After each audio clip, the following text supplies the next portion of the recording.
Thank you for tuning in to the best parenting show on the internet, Post Daily Dose. It's the Post. It's the Post. It's the Post. The Post Daily Dose. It's the Post. It's the Post.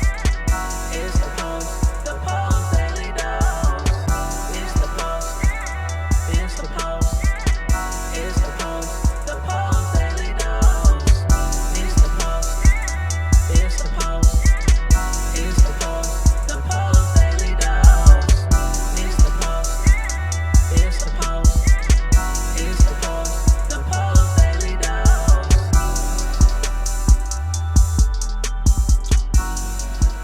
Hey, good evening, Facebook family. Welcome to another episode of Post Daily Dose with me, your trusted parenting advisor, faithful guide and servant on the healing journey.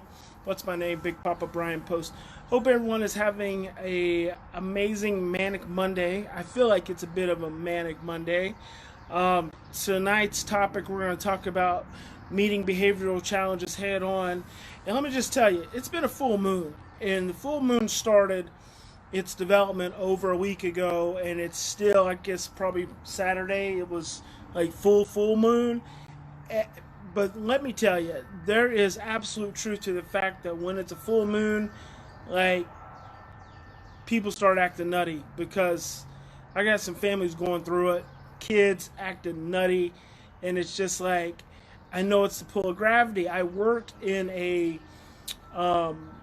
school for adult developmentally delayed individuals once, and I kid you not, it was always predictable that when there was a full moon, there were more seizures, there were more outbursts, there was just like, things were just nutty. And I'm like, I said it like last week, I'm like, there's a full moon. There's a full moon coming. I can feel it. I'm getting too many calls. I had too many kids like off their rockers. Hey, Johnny, hello there, Mimi. And hey there, Kelly. Yes, I'm going to do a little bit of research. I want to find out what it is about the gravity pull, and I think I also heard someone say something about the moon being in retrograde, and so that's probably a whole nother dynamic. But there's some truth to that, and it's now on another note, on a positive note, all the parents I've been talking to, it's like they're handling the situations really well. I mean, I'm talking to them, I can hear their kid yelling in the background, and there's like, you know, they're staying calm, they're staying pretty regulated, and they're really working hard. So that's the positive, because actually the kids stuff doesn't faze me at all, because I guess I'm just so used to it. It's when the parents are more, if not just as stressed out as the kids. That's when it becomes exhausting, because we're supposed to be partners. Hey, Gertie says, yep. Lisa says it was tough for her.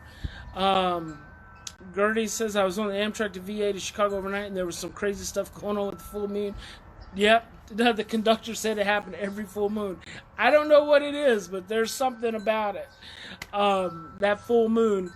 But when it's the kids, I mean, and my role and responsibility is just to my parents, to support them through the conflict, or through the, you know, that's not a problem. But when it's the parents that have completely lost their minds and are off their rockers, and it's like I have to contain them and get them regulated and work through their stuff.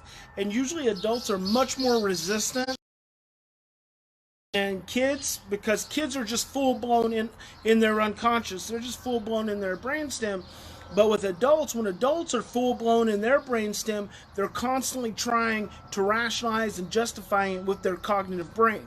That's a challenge, and that's really difficult. So I'm just going to tell you, if you've been struggling with your kid over the last week, join the crowd. You're not alone. I'm blaming it on the full moon. You know, some of the COVID stuff is dying down. I guess in some places it's still kind of dramatic, in other places. But you're not alone. Parents are struggling. And so one of the things that prompts me to kind of talk about is meeting behavioral challenges head on, and I'm always talking about the difference between reactivity and responsibility, prevention versus intervention. I've had two coaching calls today with parents going through some similar regress behaviors with their children, and what I heard, and this is something I try to encourage parents to do. Hey there, Mama Wilma. Something I try to encourage parents to do is start getting proactive on the front end. So your child is already in a state of dysregulation, or their window of tolerance is getting really small. What can you do then to start to engage them? See, and this goes back to where I say stress causes our attunement mechanism to be dialed down. And I had different parents say today that their child woke up, was not in the best mood. They woke up not in the best mood. So that tells me the child's already has a diminished window of tolerance. But then when we're already stressed, our attunement mechanism is dialed down. Is it frozen, Lisa? I think I'm still good on this end. Usually it would freeze up on me if so. But we'll still be here when you unfreeze.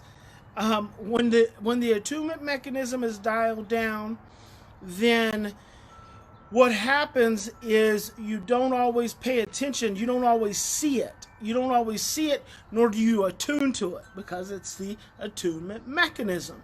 So the attunement mechanism dials down. You see a behavior situation, you don't attune to it because your radar, your dial is down. And so then what happens is you just kind of go along. Starts off first thing in the morning. The child gets up from being grumpy. They go to breakfast. They don't like this breakfast. They don't like that breakfast. And then they do want to do their work, but then they get frustrated really easily. And then maybe they settle down for a little bit, but then it's not long before they've escalated.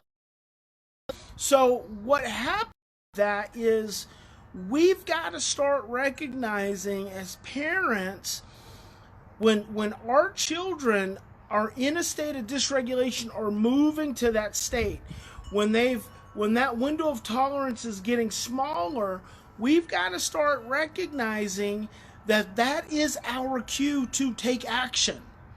Okay, if you wake up and your child's window of tolerance is already this small, by their grumpiness, by their complaining, by their whining, by their picking at their brother and their sister, they're telling you right then they're gonna need your love, your attention, and your energy.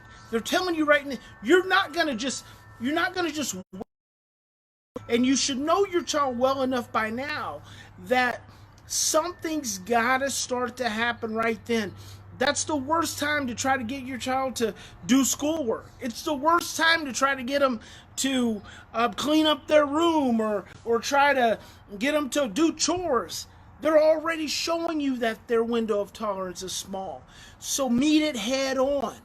Meet it head on by engaging in it. Call it for what it is. Say, hey, honey, I can tell you're already stressed out. Did you have a rough night of sleep? Just acknowledge it. Make it very conscious. So you're aware, so they're aware. And then you say, what do I need? What do you need for me to take care of you right now in this moment? How can I take care of you? Forget the other stuff. When your child is stressed, they're regressed. When they're stressed and they're regressed, they're going to act from that place.